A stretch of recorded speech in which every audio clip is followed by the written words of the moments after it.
I'm just going to kind of warn you, we're going to get really nerdy here in marketing. So if you don't have coffee, feel free to get up at any time. It's not going to bother me. You can go get coffee, drinks. It's not going to bother me. But I'm going to dive really into the weeds here. You guys feeling energized? Yes. Focused? Yes. Yes, sir. Cool. You guys take your Adderall?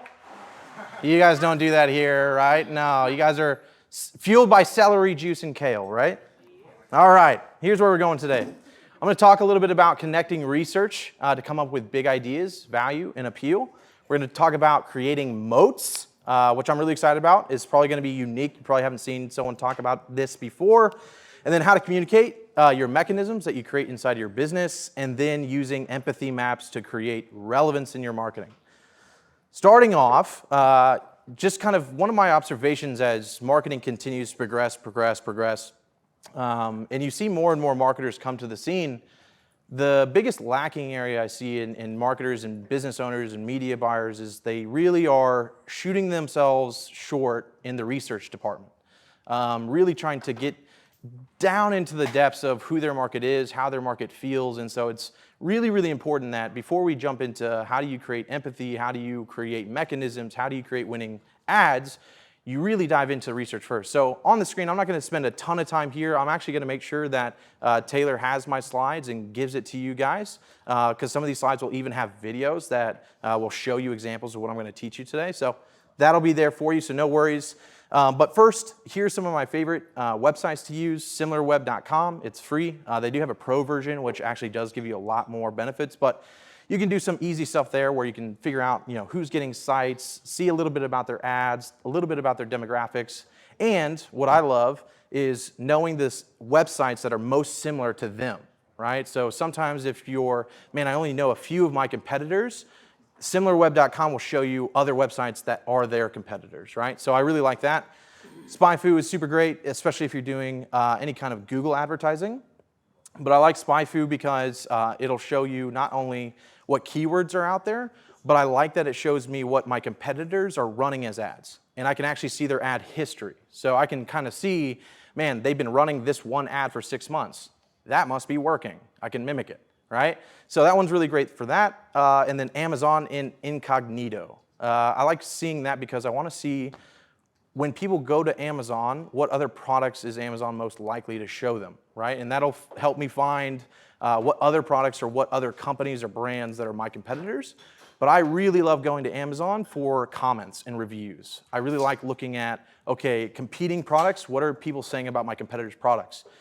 What you'll find is that in reviews, the market will not only tell you what they like most about your competitors, so you can make yours better, but it'll also tell you what they don't like about the competitors, so you can use that in your ads. Here are the things that annoy people about other competing products, right? Super easy.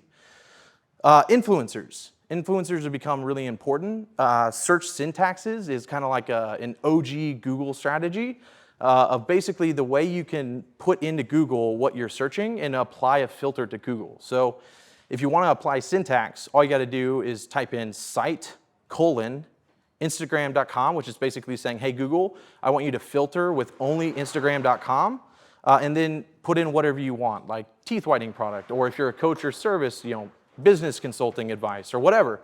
If you apply that syntax, it'll actually do like a filtered search of people on Instagram or products on Instagram. You can do the same with YouTube and the same with TikTok, all of that kind of stuff. So it's super beneficial. Authors of relevant books are great. And then top publications. What you want to find is like, okay, I'm looking for the top 5 publications on Amazon or on Goodreads.com. Goodreads.com is probably one of the most slept on research places ever, because Goodreads.com is where people go and they put they put a lot of effort into their reviews there because they just spent time, hours, days, weeks reading a book, and then they're going to go talk on Goodreads.com about what they liked of it. Right? So on Goodreads.com, you can search almost anything. If you're a personal trainer, you're the personal training industry, or you're ops side, you can just go to Goodreads.com, search the top operator books, and your market right there is giving you so much detail into their psychology, right? Super easy. TikTok hashtags is really good and super easy. Tubesift.com is my favorite place for figuring out what video ads are working on YouTube. You can go there, you can type in keywords of what your offer or service is, you can type in competitor websites and see all of the ads that they're running. You can see how many views their ads have got, you can see the landing pages that the competitors are running. Super easy, super simple. And then advertisers, we use TubeSift for the advertisers on YouTube, Facebook ads library on Facebook, and then TikTok has their own ads library where you can even see what ads are getting the highest click-through rates or highest clicks, right? And again, all of this will be given to you guys, so you can click all those links. Those links will take you everywhere you want to go. Yeah? Question. Well, I didn't see if there was Reddit, and I'm curious if there are other sites beyond what you shared, or if you have any tips or hacks for other platforms like that to jump into conversation. Or yeah. How you use Reddit. Yeah, Reddit is amazing. There's quite a few things that I look at outside of what you saw on this list. The only reason why you don't see things like Reddit is I think you have to apply a certain framework to what you're looking for on Reddit, or there's so much data there, it's really hard to like disseminate what's good and what's bad. And these are kind of like the ones that, hey, within a few clicks, you get exactly what you need. You know what I mean? Like Twitter is another great freaking place to find data and research on what your market thinks, because people are not only there to like communicate their thoughts frequently, but they have to distill their thought process into a limited amount of characters, which means the data you read, you have to read a lot less to get a lot more insight. So it's good, but again, I don't have that there because it takes a lot of time searching. You kind of got to go down the rabbit hole. All right, let's talk about empathy. Empathy is the superpower of all great marketers, right? The ability to understand how your market thinks and what their pains are and what they're looking for. You as a marketer, I always say that the marketer who can best explain how the market is feeling is the marketer that wins. Like of any company. That's all marketing is we're all here sending out messages to the marketplace, and it's the marketer or the company that can go, hey market, you feel like this, right? It's the one who is doing that the best that wins every single time. And so when it comes to understanding, thank you. Yeah, you're invited to all of my presentations. I like marketing. Let's go. I love it.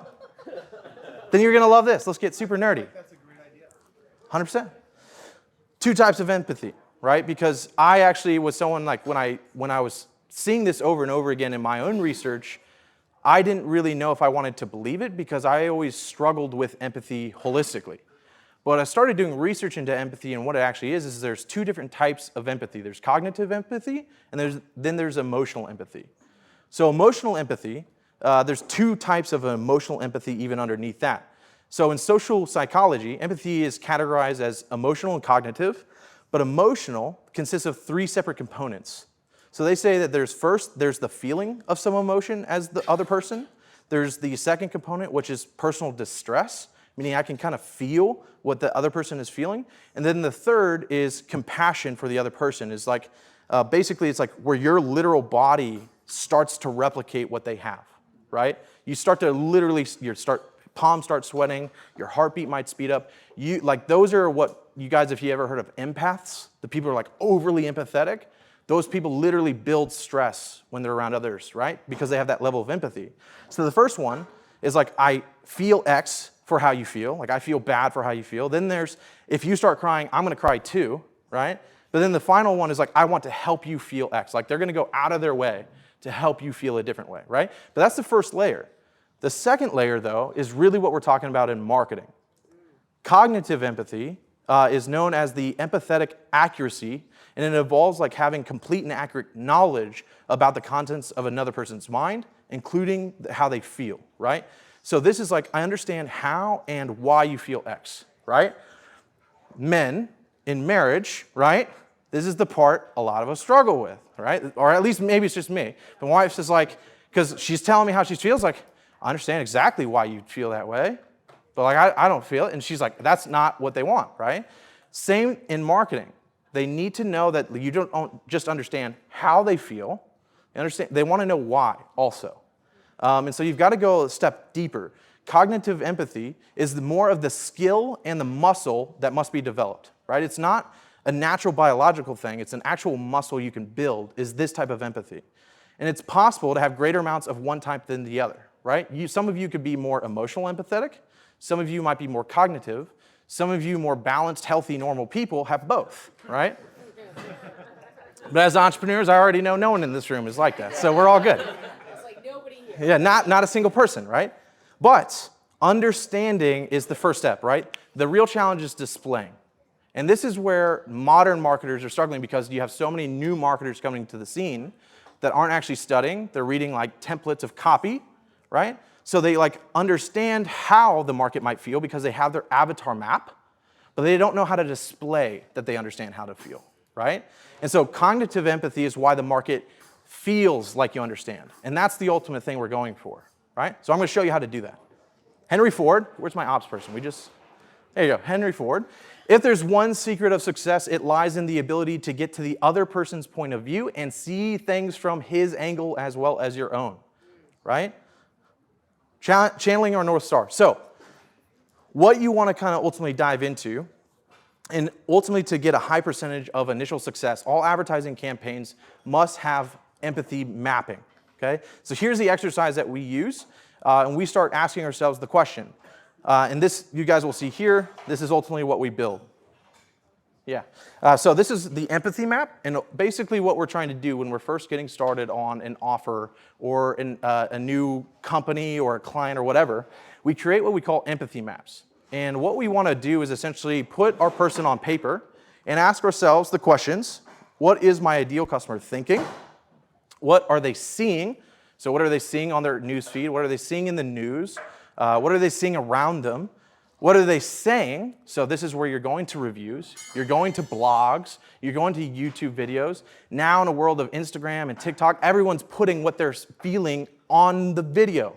It is literally the best time for advertisers ever because everyone thinks they should be putting their feelings into the atmosphere on their Facebook pages, on their Twitter pages, on their TikToks, on their Instagrams, on YouTube. People are putting how they express themselves everywhere. And so we want to see what are they saying? And then, what are they hearing? So what are they hearing from the news? What are they hearing from churches? What are they hearing from their parents? What are they hearing from their friends? And then how are they feeling, right? This one's harder to get, and I'll show you how to get there. So this is what we build. I'm actually, this spreadsheet you guys will get at the end. I have this template for you and a calculator with it. So here's how you can start to find it, okay? This is an interesting part because this is an aspect where a lot of people who get this training, they'll be like, you kind of want to look for like the exact step-by-step on every situation. And this is difficult. People kind of want like, what exactly do I put into Google, or what is the exact software that'll show me how to convince my market? And this is the area where I got to say that it doesn't exist, right? This is the part why great marketers and great companies will win and other companies die. Because if there was a cookie cutter way to do all of this, everyone would be fine, right? And so this is going to kind of point you in the right direction, but you've got to kind of use your brain here and really get creative, okay? So starting off, if you go to Google, you're problem aware. What you want to do is, for example, if you want to figure out how your market feels, is how to get rid of X. What is the problem that your market has, right? Let's say if you are a personal trainer, you would be like, how to get rid of fat, because your market is searching that on Google, right? Or the best way to lose fat. If you wanted to go after pleasure, it's like how to get more pleasure or best way to pleasure. This is just stuff that you're typing into Google. And basically what we're trying to do is, if I'm the prospect and you have a problem, where do we go? Google, right? So we just want to figure out what would they type in, and we want to see what they see. What is the Google algorithm popping up so that you can read the articles that they're seeing? You can go to the websites that Google is showing them, because those are the places that your market is going. And if you can go where your market is going, you can read what they're reading and start to understand how they're thinking, right? All right. The goal here with research and with the empathy is to only come up with appeal. This was interesting because appeal is actually the thing that's going to help you win. Appeal and understanding appeal and bringing out appeal is actually what is going to create successful campaigns. It's actually not empathy and it's not research, right? Just because you can show the market you feel a certain way, if it doesn't appeal to them, then it's pointless. Same with the research. So understand that getting the data on an avatar doc and even getting the data in empathy, while that's even maybe one step more than most marketers, it's still not enough. because what actually is going to drive it is the appeal of it, right? You can feel that I'm sad, and I can know that you feel bad that I'm sad, but unless you actually have something to offer me that excites me, it doesn't matter. So, appeal. Am I going too fast for anyone? Nope. I just have a lot of stuff, so, okay, cool. All right. Appeal is just basically, how much do I want this? That's it. It's about intrinsic motivation. That's what we're trying to create anytime we create appeal, is how can I make it intrinsic to them? How can I make it feel like it is a part of their innate being to need this thing? There are several different types. When I was thinking about what is appeal, what are the different types of appeal, I broke it down into these areas. And they all are primal. That's the point, right? Primal, if you can relate anything back to a primal need or a primal urge of someone, that is the most strong desire that you can give anyone, or need, or anything to drive them to action, because at the end of the day, we're all humanoids trying to survive. And we do that through shelter and protection. We do that through procreation. But all of the exterior things don't matter unless it revolves back to one thing. That's why Ferrari can't just say it's a cool looking car and it's loud unless they put a hot female in front of it, because now it ties it back to sex, which is primal, right? Which is why that advertising works. But it wouldn't work if all they did was talk about how loud and fast it is, unless it increased your status in the society that you live in, right? So there's primal survival. This is lizard brain wants to survive in order to pass on DNA.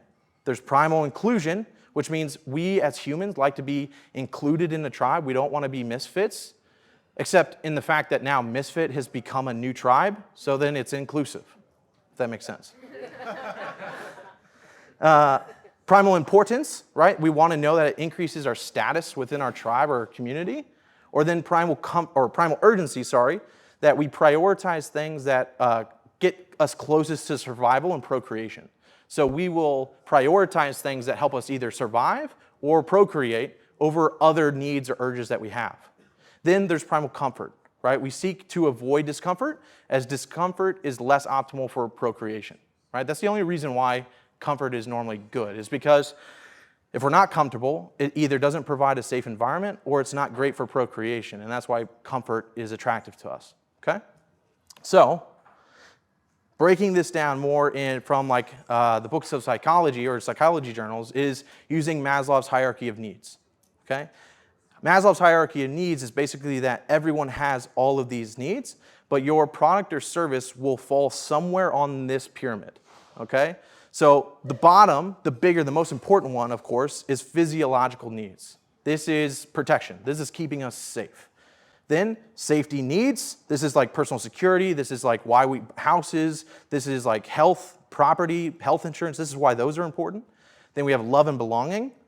Then esteem, and then self-actualization, which is kind of the highest end of it, where we as humans are so unique because we're probably one of the only creatures that we know of anyway that actually can dream into the future of what we want to be, what we want our future lives to be. So it's the most unique to humans, but it's actually something we'll value less than anything else on this chart.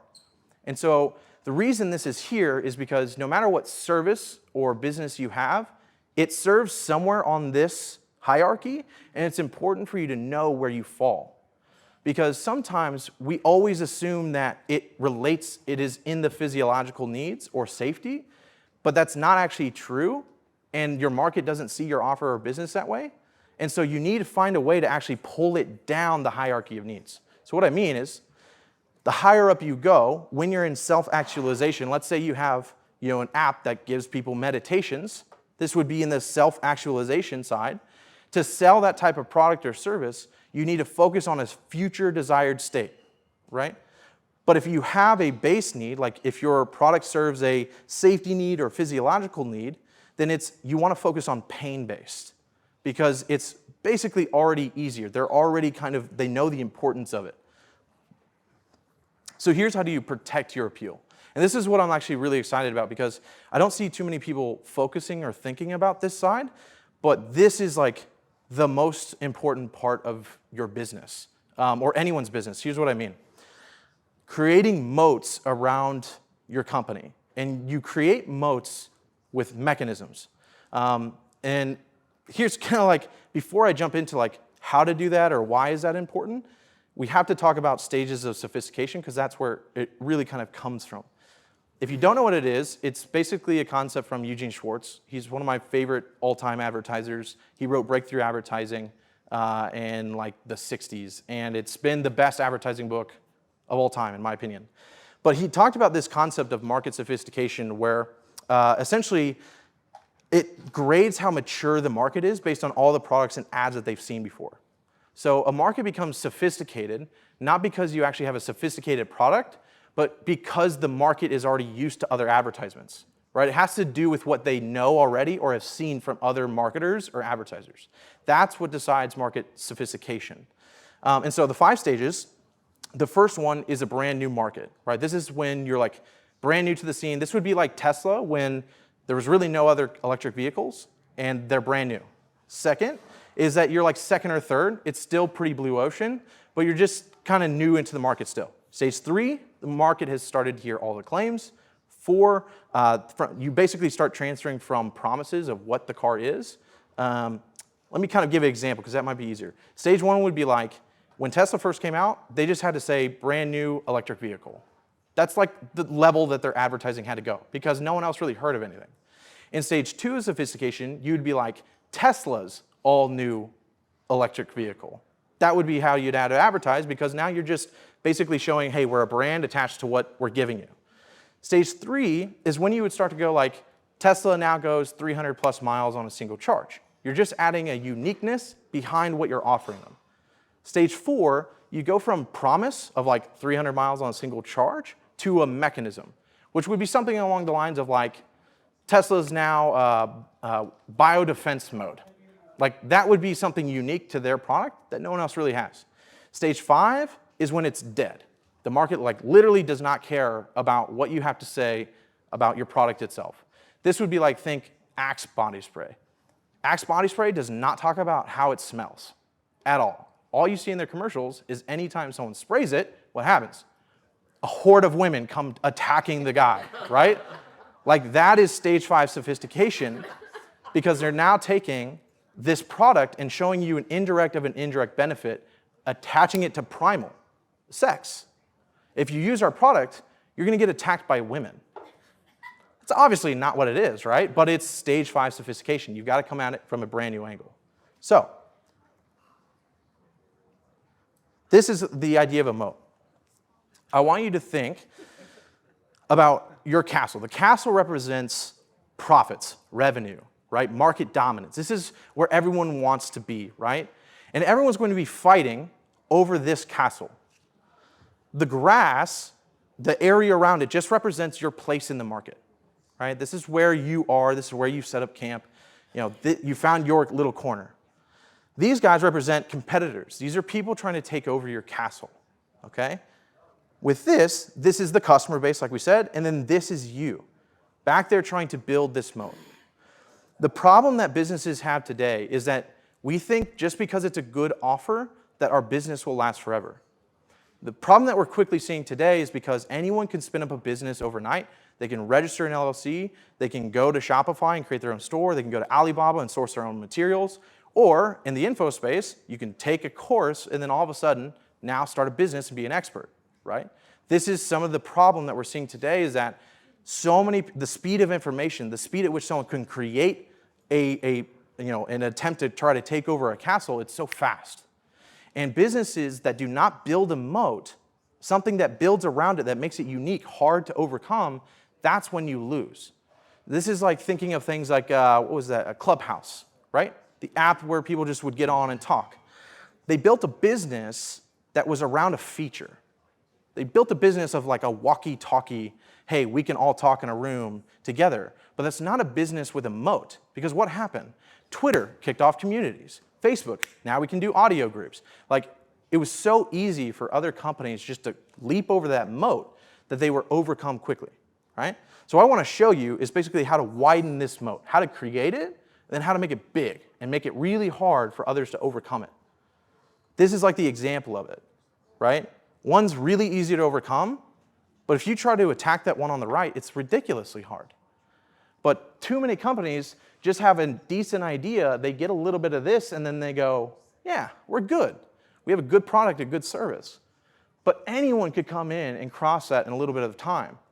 But if you have something like this is why Tesla grew so fast, not because the car was so great. It was actually because of their ability to create energy distribution. They had already a network of fueling stations around the country that other companies couldn't just compete with. They already had the infrastructure and something so unique, it was a really big moat, right? Mechanisms is just the proprietary person, method, or technology that allows you to fulfill on a claim or promise that you're projecting, right? It's the Krabby Patty. It is the secret sauce that Plankton will do anything he can to try to get. That is the mechanism that you need inside of your company. If you don't have one now, then use this training to build it. If you do have one, you need to make sure you use this and examine it against your mechanism to make sure it's an actually strong mechanism and people can't just rip it off. All right, 3 forms of mechanisms. How am I doing on time? Oh. Doing great. Cool.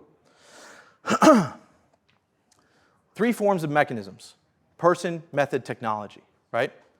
The person side, this is what you'll see a lot in the info space.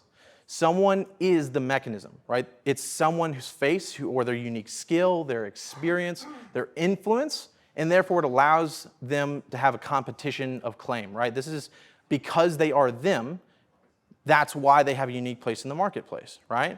And so there are 3 different types of person mechanisms. There's either the creator, which would be, think like Mr. Beast, right? A ridiculous empire built on this brand, personal brand. Right? What else can do, and it's why he was offered $1 billion for his brand, is because him as a person is something no one can rip off, right? The only issue with that is you're always gonna be that thing, and as soon as you go away, you don't have a mechanism, and so people are gonna beat it, right? This is why actually, side fun idea, I actually think Mr. Beast should try to do a hostile takeover of Hershey's. Because like, right now he has the chance to like overtake something with his personal brand. And I think if he went to the shareholders of Hershey's, they would probably give it to him. They'd probably give him, like, why wouldn't you give it to him? Hershey's is out of date. Give it to Mr. Beast, who clearly has traction. He could build now an asset that's just too big that even when he, anyway. Clip that, put it online. All right. Next, innovator. This is, innovator would be like an Elon Musk, right? Like, he's unique. Tesla's a good car, but there are plenty of people that just buy it because it's Elon, right? Dogecoin. People bought that thing just because Elon said to. You know what I mean? Like, that is a true innovator that has a mechanism that's unique to him. Influencer, very much similar to creator. The influencer is just more think like celebrities, right? Rather than like a Mr. Beast who is a creator in and of itself, think a celebrity, an actor, a sports player, right? This is why some companies, rather than have a unique product, they'll just go get a celebrity as a face of the product. And now people will buy that product just because there's the face, not because it's a unique or good product, right? Method. Proprietary process positioned you as basically that allows for the fulfillment of a claim. So this is a unique method that your company has. Even if you have the same product, your method to creating that product is what allows you to be unique, right? So there's 2 different types. There's a sequence. So there's either a unique sequence of events that allows for a better result. You see this a lot inside of like beverage companies, alcoholic beers, right? It's beer. It's the same thing, but some of them, their unique mechanism is just the way they distill the alcohol, right? Or the water they use. It's just like a unique thing to it, which leans into the next one, which is actually a combination, which is a unique combination of ingredients, KFCs. Unique, spices, herbs and spices that they use is what makes them unique, right? Compared to any other fast food chicken joint. Then there's technology, use of scientific knowledge for practical purposes, right? There's 3 different types. There's assistive, adaptive, and independent. Assistive is technology that helps assist you with something, like a hearing aid, right? They're not helping you hear. It's not brand new. They're just helping you do something easier, better, right? This is like washing machines. It's helping you do something faster, and that's why it's unique. Adaptive, technology that learns. This is like Jasper AI or any kind of AI or machine learning thing right now. It's like the more you use it, the better it gets. Tesla vehicles, the more you drive the Tesla, the better it gets at navigating. So that would be adaptive. And then independent, this is technology that runs and operates successful on its own. So this would be like, well, actually what you'll see in an example of like a triple-sided tape, right? It's just something that works by itself. You don't need anything else with it, and it's unique on its own, okay? All right, getting started with mechanisms. So the purpose of a mechanism is really to call out and demonstrate the thing that makes your product or service better than other options that your market has, right? So the whole purpose of a mechanism is that in a world where my customers or my market is already getting bombarded with ads from other competitors, I want to call out the thing that makes it unique, even though my end result might be the same as theirs, right? So I just want to make myself stand out. Here are the tips to follow for this. One, when you're getting started, create as many mechanism ideas as possible, right? If you have a product, write out every ingredient you have inside of that product. And then what makes each of those ingredients unique on their own? And then are there unique things that when they're combined, they make a new way or a new benefit that they could have? If you have a service, what is every single thing that you do for a prospect or a client, and why do you do those things? And then don't stop there, go, why is that important? Why is that beneficial for them, right? This is the benefit of the benefit. I'm gonna help you set up this so that you get this. But this is good because once you have this, you can do this, right? You'll find your mechanisms is about 2 or 3 layers down. So create as many as you can, just like a headline. You want it as many as you can, and you'll sort through it later. Then it must be believable. This is very important because especially in the online marketing world, like you just see the most outlandish claims, right? And as soon as a market sees that, it does the opposite effect. It's not a good thing. It doesn't get their attention. It makes them go, oh, scam, move on. And then it's like they almost will resist you in the future. You've got to make sure your claims are believable or that you can very, very quickly back it up to where it's a logical believability after they see that claim, okay? Then it must fascinate your reader. It must fascinate them. It can't go too far beyond where they instantly call BS, but you have to paint a story in front of them that it's a whole new world. It's a brand new world when they take you up on your offer, your product, or your service. So you've got to fascinate them.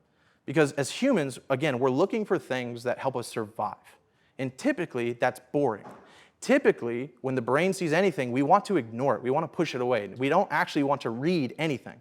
This is why you couldn't tell me the billboards you passed on the way here. Your brain doesn't want to know that stuff. And so if you're trying to present an offer or a service, it has to be fascinating enough that it causes them to pause and stop, right? But on the flip side, if we think about the Maslow's hierarchy of scale, let me go back here. If you think about this, like if your product is up here or down here, let's say you're like a mindset coach, what you actually kind of want to do sometimes is rather than try to fascinate them here, fascinate them by pulling the value down to here.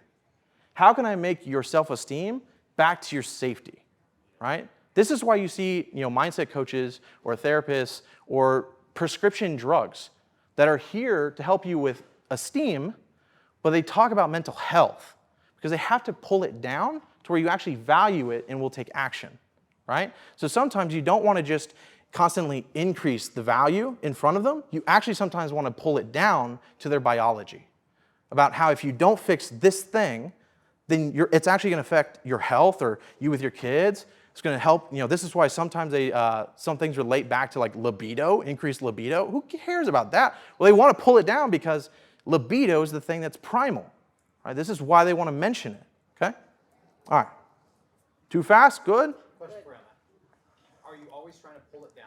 Because then earlier you said No. The higher you go up your future base. Nope. Okay. Said sometimes pull it down. So sometimes you'll need to pull the benefits back down. Cool. So how you fascinate people is either through new information, you spark curiosity, or you future pace a solution. You're daydreaming, right? You're painting them a whole new world. All right. Eugene Schwartz says, make it easier, quicker, and surer.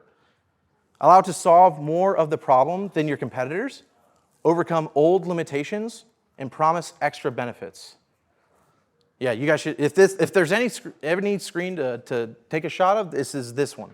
Anytime you write, come up with an offer, do a pitch, think about this. How can you do every single step on this side? Because this is what's going to make you feel unique, right? No, actually, I feel like that everything you've been teaching falls really deeply into like the conversion heuristic that you guys talk about. And the acceptability is that last piece. 100%. A gigantic claim, you can reduce cost. Yep. Acceptability is that where, oh, is this this is a scam, even though it may be 100% true. So. 100%, dude. 100%. He's talking about a heuristic we use that we teach. He's in Human-X, one of my media buying programs. All right, mechanization. Here's how you start to mechanize what you have. Okay, so now you have what you offer, you have the unique things that you do. Here's actually how you start taking that stuff and turning it into actual mechanisms. Okay, first thing is name the mechanism. And you want to do this when the prospects are already familiar with a process or a method. Then simply naming it, it will suffice. This is like really rare.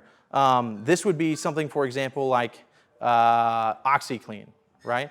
OxyClean, where they are talking about cleaning stains, which is something people already know about, and then they're just basically labeling it what their uniqueness is, which they actually say is releasing the power of oxygen, is literally their mechanism, is that their formula releases the power of oxygen, but they don't have to touch on it because people already know about getting stains out, so they don't have to go deep and explain it, because all they have to prove or say is that our unique thing just helps you do what you already know better.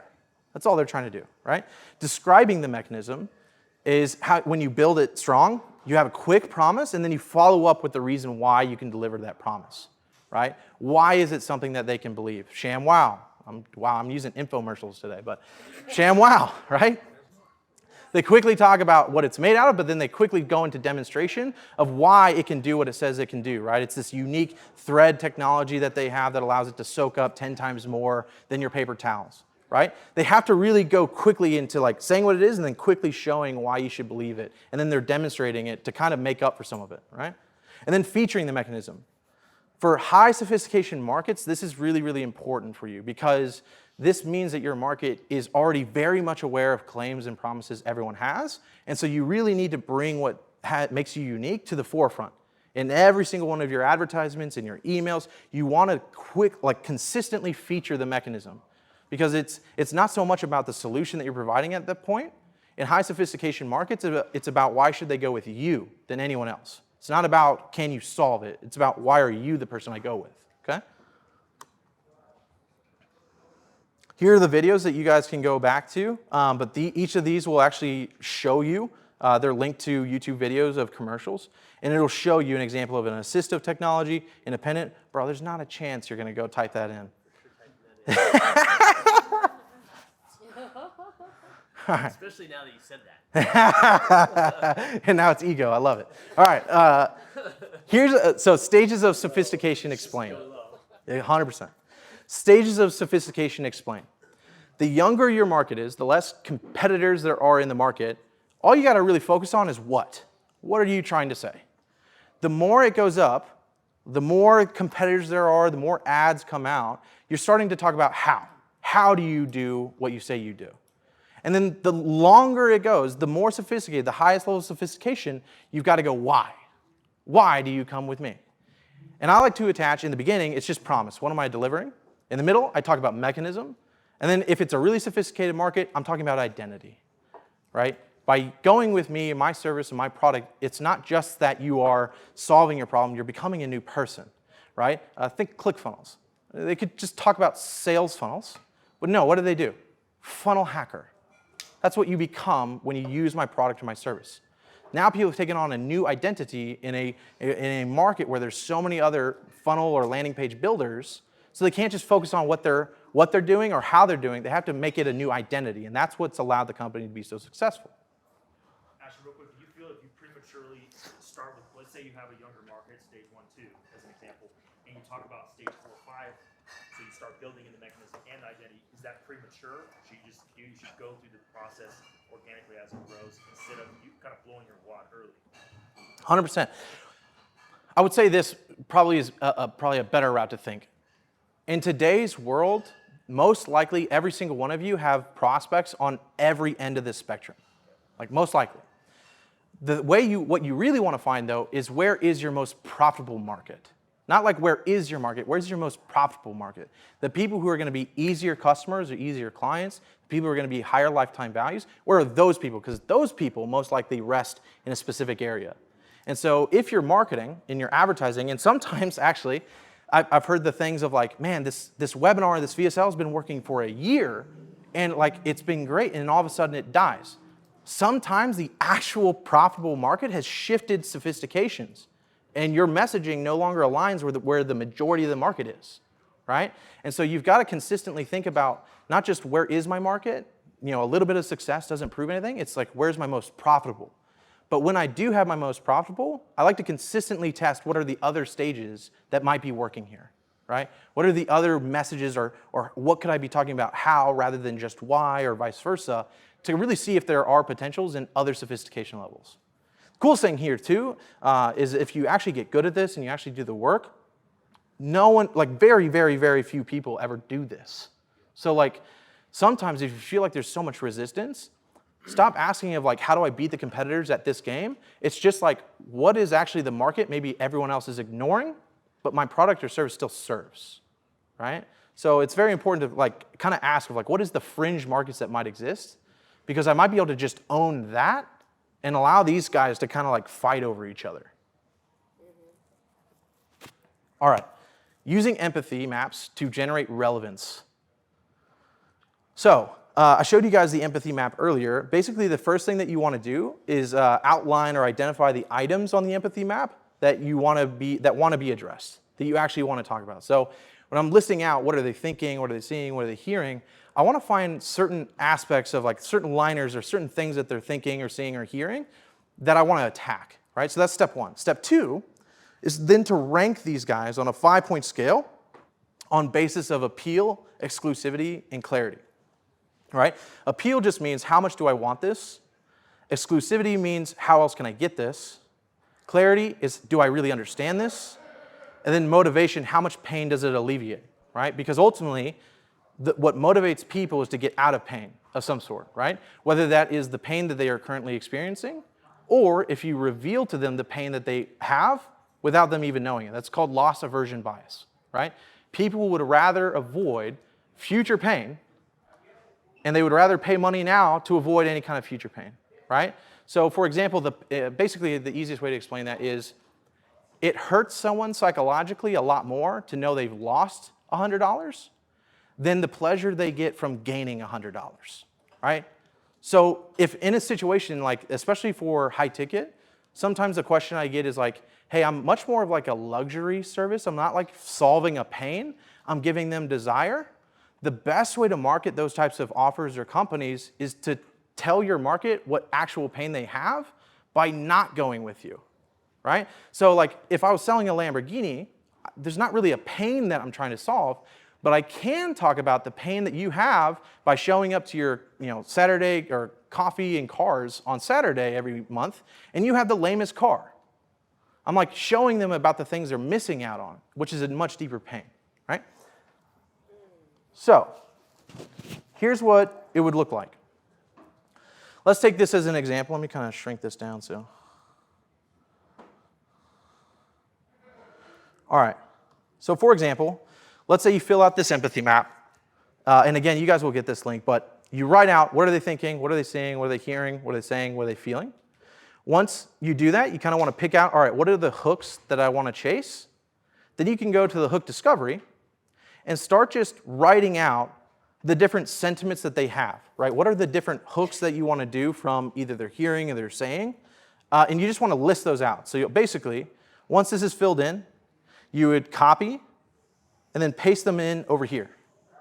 Once you have that, and this part actually helps if you have a group of people, if you have a team or maybe a partner or a friend or spouse or something like that, but you want to go through and you want to rank them based on appeal. How much do I want this? You're getting in the mindset of your market, and this is the part where it's like, you've got to practice this.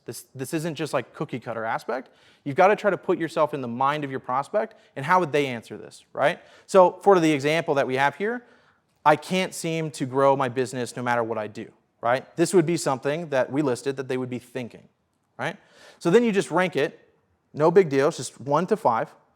How much do they want this? How much do they want to solve it, right? How exclusive is it? Where else can I get this? How much do I understand this?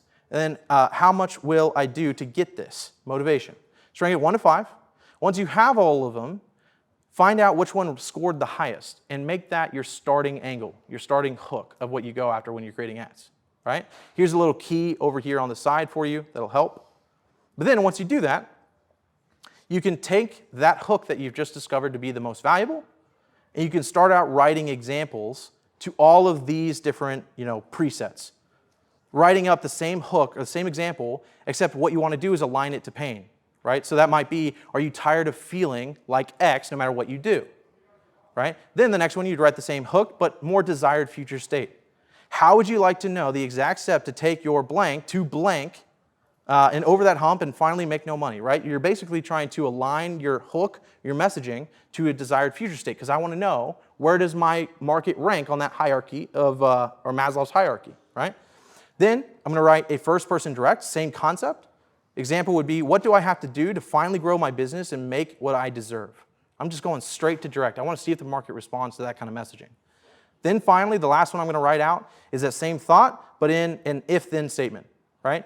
If you're wondering what on earth you have to do to grow your business and make money you deserve, then you've stumbled upon the right ad, right?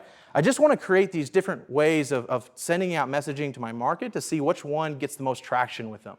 Because which one gets the most traction, it's going to tell me about where their sophistication is and where they rank on the Maslow's hierarchy of scale. And when I know that, I know how to write better ads in the future to go straight after what my main market wants. All right? Questions? Cool. That's it. This is so awesome. Like, wait. Dope. Thank you. Thank you. With the hierarchy of needs piece, and kind of where our offer fits in the esteem, but we were kind of toggling back and forth. We actually talked about this before, but we were kind of toggling. We feel like we take it from like esteem into self-actualization. So can you kind of aim? I feel like you're going to say yes, but I want to know if it's a no.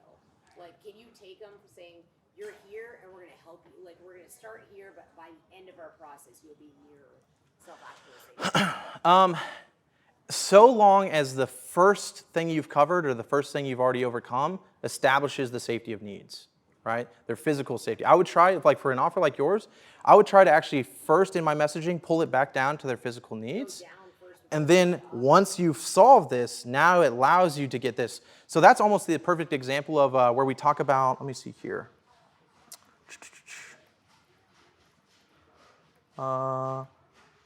Where's the benefits part? But basically, you want to overcome it and then show them how there's extra benefits they weren't seeing. Future pacing the solution, right? Okay.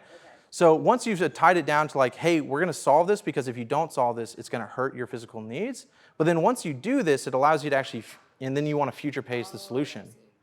It's like, and this is kind of, someone did this before, gut health pills, right? The supplement space is just like an industry of marketers. That's like all it is, you know what I mean? It's like, that's, like there's, yeah, sure, there's doctors, blah, blah, blah, but the vast majority of supplement spaces, it is marketers, right? So for example, what they talk about, like for gut health pills, the first thing they go is like, do you struggle losing weight? Well, there's actually something in most people's guts that because of this bacteria exists, it makes it hard, impossible for you to lose weight, right? And so when you take this pill, you take it and it removes that bacteria. Now you can eventually get to the health you are. And what they did in that situation is like, one, they gave their market an excuse that it's not their fault, which is, as a marketer, is absolutely what you want, right? You want to convince your market it's not their fault, they don't have what they don't want. But then you want to just show that there's something blocking it, there's an enemy attacking you, which in this case is bacteria. Yeah. Then I want to show how my thing removes it so that you can ultimately get the long-term benefit. Does that make sense? So Bijo, one of the things that he did, decentralized account structure, when iOS 14 really started. Yeah. So that was the ad I clicked on. Because he's basically saying Facebook is removing control. He's like, let me show you how to get control. And that created a safety. Yeah, so it's back to, my business is going to blow up if I don't use decentralized account structure. And then, of course, inside of the program, there's hundreds of other things that you learn. Yeah. That's what I was going to ask. I was like, how do you take safety when it's not physical, but it's obviously you can tie back to the business? Like your business is going to blow up, your competition's going to Or you could say like your brand needs to, your greatest salesperson is your website. If you don't have a great brand, that's going to tie into recurring revenue and get, losing business that doesn't, immediately get trust. Or maybe it's even being compared. Yeah. Being compared and being seen as the lesser than. Yeah, or just another one of those. And in situations like that, sometimes when you can't actually give safety, if you can give confidence, it can work just as good, Okay. right? So like insurance, do they stop bad things from happening? No, but they give you confidence that if something ever does happen, you're covered. So if I can't give you actually something tangible, if I can tell you that at least after this, you'll know what to do when things get bad, it's just as powerful. Which would work directly with mindset and stuff like that. So at the end there, you had those 5 different questions, and you were saying, I forgot the big conclusion. So you're turning those into ads to see where. Oh look, there's a both. Uh-oh. The slide right before that. So you had those. Well, there was an Excel spreadsheet. Maybe it's. Yeah. Hook generator. Yeah, the hug generator. Yeah. So you're creating the third tab there. You're turning those into ads because you want to see where the market is. Exactly. So So that you can then do what? I know what they desire, right? So for example, like, in something like this is basically the sentiment that they have, and then these are the ads I build based off sentiment, right? So the first one is like, I want to know if when I align to their pain, it gives them they react to it more, or do they react more when I talk about their future state? When I talk about like, one is like, I want to show you how to stop bleeding money. The next one though is like, I want to show you that now anytime something happens, you have the confidence, the ability to navigate it while everyone else struggles. So I'm like painting a future state. But then the next one is first person direct. It's like, what do I have to do to finally grow my business? I want to see in this situation of if my market is just like, dude, just tell me what it is and I'll buy. You know what I mean? Super direct. And then finally, the last one is if then. I basically want to kind of create like a tribe effect and see if my market love going like, if you're like me, or if you're like a tribe, or if you're struggling like this group, then we're on the same playing field and here's the solution. I want to see if they react more to tribal type messaging. So this gets into the appeal, and depending on the sophistication of market you're using the hierarchy needs. Do you do the same thing with trying to gather attention too for the first 2-3 seconds, or are you relying strictly on the appeal of it to get the attention? It's both, right? Because I think appeal is actually what creates attention, right? The only reason people will stop and pay attention to you is if what you're saying actually is attractive to them and they want it. So I'm going to also test my appeals differently because some things are going to appeal to a certain market than others. For example, like he talked about decentralized account structures, but then I can also create another funnel talking about the dark arts of advertising, which is one we're working on now that's like the conversion side. Right? Like, because really all advertising is, and all we really want is how do we manipulate people? Like that's ads. You know what I mean? Like we want to create something, throw it up, and manipulate someone to do something we want them to do. And so we call that the dark arts of advertising. And so if I create that angle, I want to see if that appeal works. Because his is safety with decentralized. But I want to see if there's another side where people are future stating. Like future stating going like, if I take this, I'm going to be able to know how people think, and I'm going to be able to be this awesome monster in advertising. That's a future state. So, going back to the 3 formative mechanisms of person, behavior, technology, when I look at that, I also see examples where there's typically a blend of those 3. Have you seen the same thing? And what's your position on when you're writing copy or you're putting together apps, something like that? If somebody has a person method and technology, which one would you lean into the most? Is it the one that has the most amount of like credibility behind it, or how do you think through that? Because that Yeah. doesn't happen, right? It's a fantastic question. So ideally a business, you try to have all of them, right? I would say though, like it depends on how we're using it. Like as a company, we would want all. But if it was like a sales page or an ad or a VSL, I would try to focus on one. Now, as far as strongest, it changes all the time. And so you want to kind of like have all of them and rotate through to see which one the market likes more. Because for example, like right now, Mr. Beast is a massive influencer and creator, and he would be the person mechanism. Is Mr. Beast going to be that awesome when he's 60? Probably not. Right? And so at some point between now and then, they're either going to have to create another mechanism or they're going to have to become so big where it doesn't matter. You know what I mean? And that's kind of like what they're trying to do with Mr. Beast Burger, with Mr. Beast Chocolate. Like they're creating these other things that like at some point it almost doesn't matter because they're all efficient businesses on their own. you know? Yeah. So What up? With all this stuff that you gave us, Uh-huh. which is brilliant, like if let's say a person wanted to pick one thing to do after they left this event and like they committed Yeah. to doing it, Yeah. which thing out of all these brilliant things you gave us would you be like, all right, you got one shot, this is where you need Mechanism. Mechanism. Mechanism. You want to start with mechanism because, like that is the moat. That is the thing that protects your company, right? And so I say start with mechanism because it's also probably going to be the thing that takes the longest to get down. Perfect. Okay. And so start there, and you want to start testing different ones. The easiest way to do this is with organic Facebook posts, emails. Like use your own list to test new mechanisms, right? Your email is one of your best places to test new ideas all the time.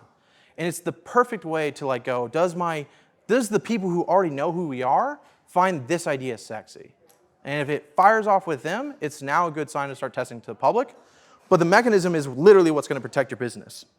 Because either, at some point someone else is going to come in with more money than you and a general idea of what you're doing, and if they can just hire 4 people and rip off exactly what you do for your clients, it's not a business, and it's you have the tiniest moat ever. Ashton, can you give an example of what a typical email you would send out to customers? Yeah, so I mean, let's use the dark arts thing. My whole thing, like my subject line is like, I want to show you how to manipulate people. And people are going to open that email. And then I'm going to talk about, it's like, there's an entire world of advertising that everyone has experienced, but few people even know exists, nor do they know. So De Beers is a cartel, and basically until like the early 1900s, people didn't really get diamond engagement rings. It wasn't that big of a thing because diamonds were really hard to find. They were only really found in like riverbeds in Brazil or India, and they were very small, like there was not many, right? So you had all these different miners. And then I think it was like in 1870s that we discovered like a ton of diamonds in Africa, I think. And it was like literally like thousands and thousands of pounds of diamonds, right?